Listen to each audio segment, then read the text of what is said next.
Hello students, I am your science teacher Preeti ma'am and I am going to teach you chapter number 3, fiber to fabrics.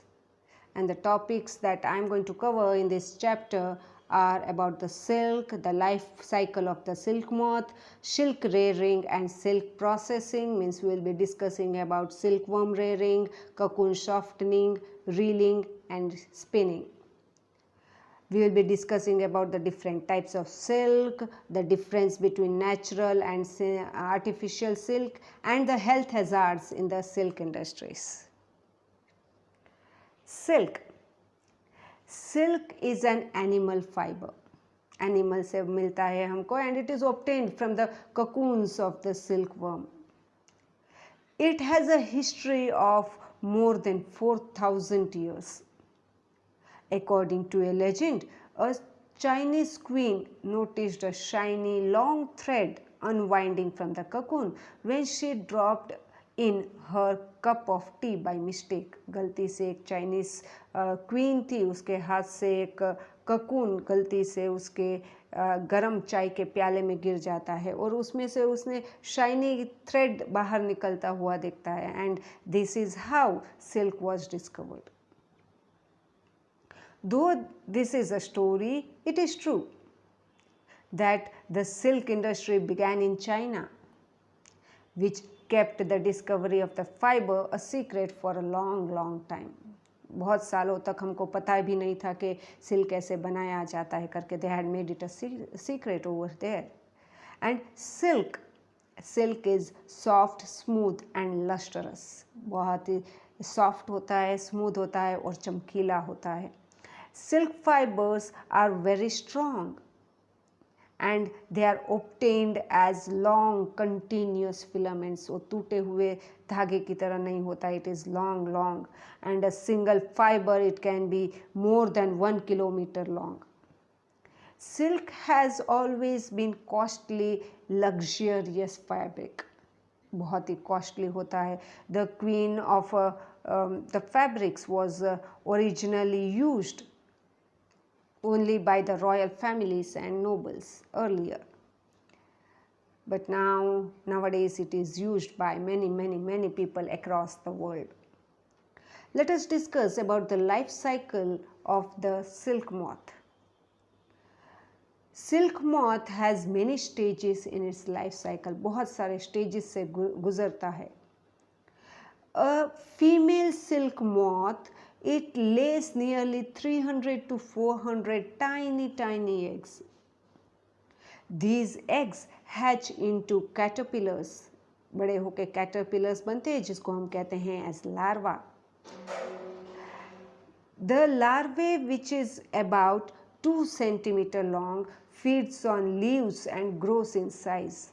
2 centimetre के होते हैं, धीरे धीरे leaves खा के वो बड़े होते हैं. And when a larva is ready to enter the next stage, it secretes a liquid from 2 salivary glands present on its head.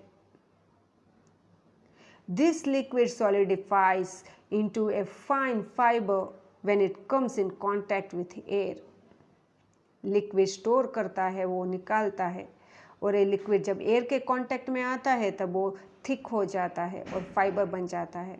And over the next few days, the larva spins fiber around itself. धीरे धीरे अपने आप ऊपर आगे पीछे larva spin करता ही रहता है, forming a silky case which is called as cocoon. At this stage of its life cycle, the silk moth, it is called as pupa. इसको हम pupa कहते हैं. The pupa goes through dramatic changes inside. अंदर बहुत सारे changes होते हैं inside the cocoon और and it comes out as an adult moth. तो ये पूरा complete transformation in the body shape larval from the larval form to an adult form. Larval form से एकदम छोटे से 2 इंच वाले वर्म से वो बड़े स्टेज में एडल्ट स्टेज में आ जाता है, उसको हम कहते हैं एज मेटामॉर्फोसिस. देखो जैसे यहाँ पर आपको दिखाई दे रहा है, this is the egg over here.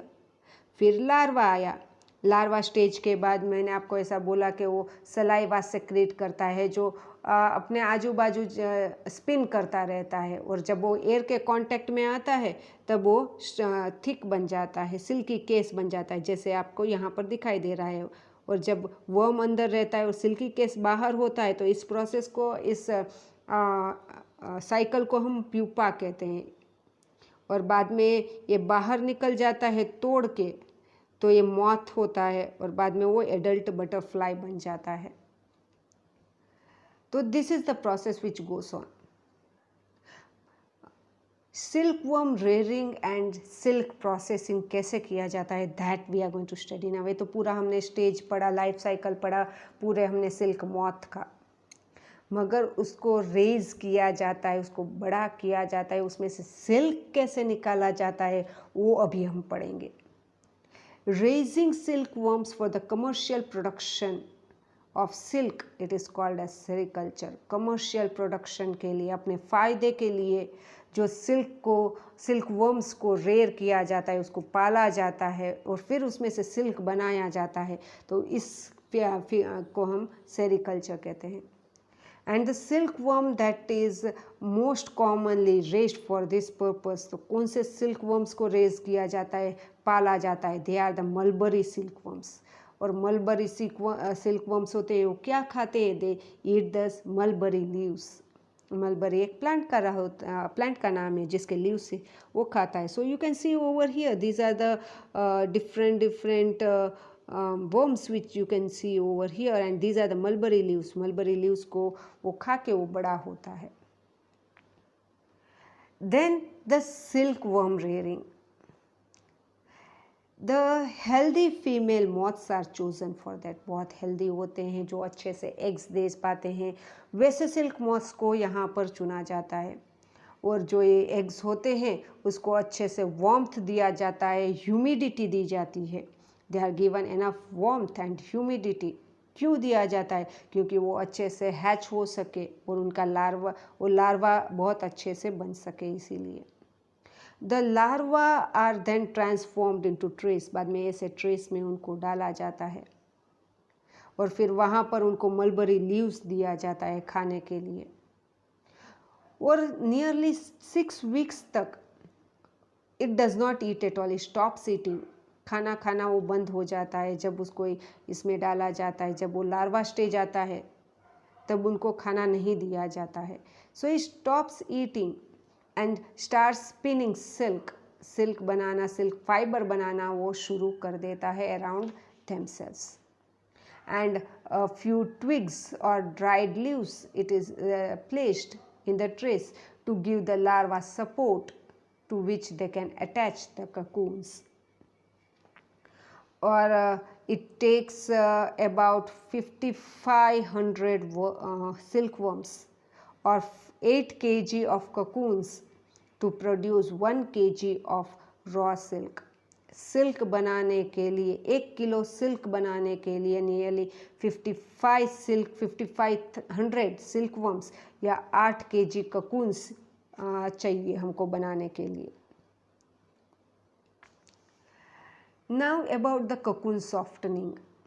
Cocoon को सॉफ्ट कैसे किया जाता है, क्योंकि अभी तो ये लार्वा हो गया, कोकून्स बन गए, वो उन्होंने खाना बंद कर दिया, नियरली 6 weeks तक वो खाते नहीं हैं और अपने आप आगे पीछे ही अपने वो डालते रहते हैं, कोकून सलाइवा से वो बूनते रहते हैं। So after the larva it has finish spinning the cocoons they are immersed in boiling waters. गर्म पानी में उसको डाल दिया जाता है और जैसे ही गर्म पानी में डालेंगे तो क्या होगा, अंदर तो हमारे कोकून्स है, अंदर हमारे थोड़े लार्वास है, तो वो अंदर जैसे ही बहुत गर्म पानी होता है उसमें डालते हैं तो उसमें से जो भी सारे सिल्कवर्म्स है वो सारे मर जाते हैं। It kills the silkworms inside. And ये क्यों किया जाता है, ये सिल्कवर्म को अंदर गर्म पानी में क्यों किया जाता है, तो इसका 2 रीज़न है। फर्स्ट रीज़न ये है कि जो सिल्क मॉथ है वो कोकून छोड़ के बाहर नहीं आता, और बाहर अगर आ जाता है तो वो सिल्क फाइबर्स जो है वो पूरे टूट जाते हैं और हमको टूटे हुए फाइबर्स नहीं चाहिए, इसलिए उसको गर्म पानी में डाला जाता है ताकि वो सिल्क मॉथ है वो बाहर ना निकल जाए इसीलिए। और दूसरा रीज़न ये है कि जो ककून होता है वो सॉफ्ट हो जाता है and the fibre it can be separated, इसीलिए भी ये डाला जाता है। Then comes the process which is called as reeling and spinning. The fiber is then unwound from the cocoons. cocoon में से fibers धीरे धीरे धीरे धीरे करके उसको unwind किया जाता है और निकाला जाता है। तो ये जो प्रोसेस है जिसमें cocoons में से जो unwinding होता है और the process of unwinding और taking out silk fibers from the cocoons, इसको हम कहते हैं as reeling। और रीलिंग है वो स्पेशल मशीन्स से किए जाते हैं, as you can see over here. यहाँ पर रीलिंग किया जा रहा है, you can see over here, this is what it is going on. गर्म पानी में यहाँ पर डाला है, यहाँ पर आपको सिल्क निकलता हुआ दिखाई दे रहा है और मशीन से उसको रील किया जाता है या लपेटा जाता है। And the reel fibres they are twisted and spun into silk threads और yarns, and weavers use this yarn to make the silk fibers or fabrics, as you can see over here. Now about discussing about the different types of silks तो बहुत सारे हैं, it depends upon which silkworm we have hired, कौन से silkworms हमने लिए हैं, इसके हिसाब से डिपेंड करेगा कि वो सिल्क कैसा बनेगा। और India produces many types of silk like eri silk, the muga silk and the tussar silk. अलग अलग टाइप्स के सिल्क इंडिया में बनते हैं, जिसमें से एरी और मुगा सिल्क है, they are produced in north east part of India. हमारे नॉर्थ ईस्ट पार्ट में ये ज़्यादातर बनते हैं, बल्कि टस्सर सिल्क है वो ज़्यादातर वेस्ट बंगाल में बनते हैं। एरी सिल्क जो है it is usually harvested after the silk moth they have left the cocoons। Cocoons छोड़ के सिल्क मॉथ चले जाते हैं, बाद में वो सारे सिल्क मॉथ को रेयर किया जाता है और बाद में उसमें से जो सिल्क बनता है उसको हम कहते हैं as eri silk. And you can see over here these are the different types of silks you can see over here, right? Now what is the difference between the artificial silk and the natural silk? क्योंकि silk है वो बहुत ही expensive होता है, बहुत ही कीमती होता है, and humans they have developed cheaper fabrics that look and feel like silk। ऐसे ही दिखने वाला चिप में होता है ऐसा सिल्क भी हम ह्यूमंस ने बनाना शुरू कर दिया है। Then how can we tell the difference between the artificial and the natural silk? तो डिफरेंस कैसे पता चलता है? तो सिंपल है, जो नेचुरल सिल्क है जब हम उसको जलाते हैं तब हमको हेयर जब जलता है तब कैसी आवाज़ आती है वैसी आवाज़ हमको सुनाई देती है। अगर ऐसी आवाज़ हमको स्मेल होती है so it is called as the natural silk. और जब हम आर्टिफिशियल सिल्क को जलाते हैं तब हमको जब बर्निंग प्लास्टिक जलता हुआ होता है ऐसी हमको स्मेल आती है तो उसको हम आर्टिफिशियल सिल्क कहते हैं। जो नेचुरल सिल्क है वो प्रोटीन से बना हुआ होता है, मगर आर्टिफिशियल सिल्क है वो केमिकल से बना हुआ होता है। नेचुरल सिल्क जो है it burns down to form bead that crumbles into ash. जलाते हैं तो बीड जैसा एकदम मोतियों जैसा वो बन जाता है, मगर जब हम आर्टिफिशियल सिल्क को जलाते हैं तब वो एक स्टिकी सब्सटेंस फॉर्म हो जाता है। तो इससे हमको पता चलता है कि आर्टिफिशियल सिल्क कौन सा है और नेचुरल सिल्क कौन सा है करके। तो जैसे वुल में थोड़े वुल जहाँ पर वुलन इंडस्ट्रीज होती हैं वहाँ पर हेल्थ हैजार्ड होते हैं, थोड़े हेल्थ रिलेटेड प्रॉब्लम्स होते हैं, वैसे ही health related problems silk industries में भी होते हैं। So people working in the silk industry they suffer from many health problems like the respiratory diseases होते हैं। Workers who remove silk fibers from the cocoons inhale vapors and fumes and dust।